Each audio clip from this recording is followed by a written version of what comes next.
Λοιπόν, εμείς πάμε να διακόψουμε για ένα διαφημιστικό break, αλλά μείνετε μαζί μας γιατί όταν θα επιστρέψουμε, οι ανώνυμοι δίνουν λεφτά.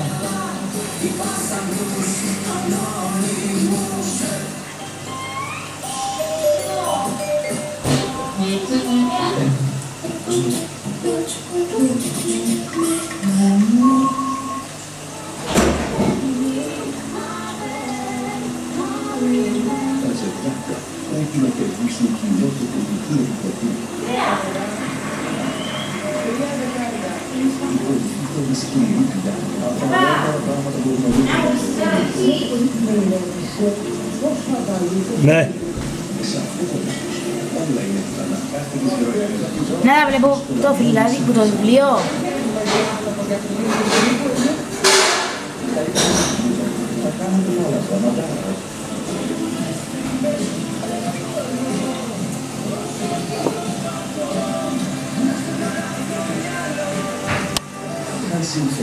Απόψε στις 9. Απολαύστε την εκπομπή με 7 Days Bakers. Σε μην έχουμε ένα ψαρούι που βρίσκω στο ψυγείο. Ένα ψαρούι.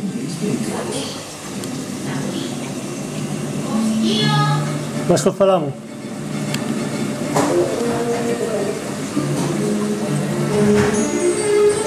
Χωρίς να γραμμίσετε γήτως τίποτα.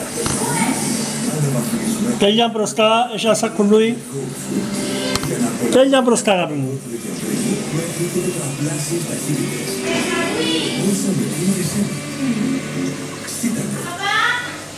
Είναι και τότε.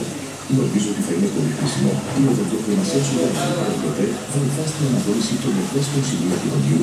Κάνει προστατικά σωμινάρια του δοντιού με υπόφρονη γνωριστησία. Χρησιμοποιώντας την προηγούμενη τεχνολογία Novanil, η Sensodyne Repair ποτέ εντοπίζει και αναβολεί αυτές τις περιοχές χρησιμοποιώντας τα ίδια βασικά νοητά συστατικά του δοντιού. Θα συνιστούσαν τη Sensodyne Repair ποτέ στους ασθενείς του.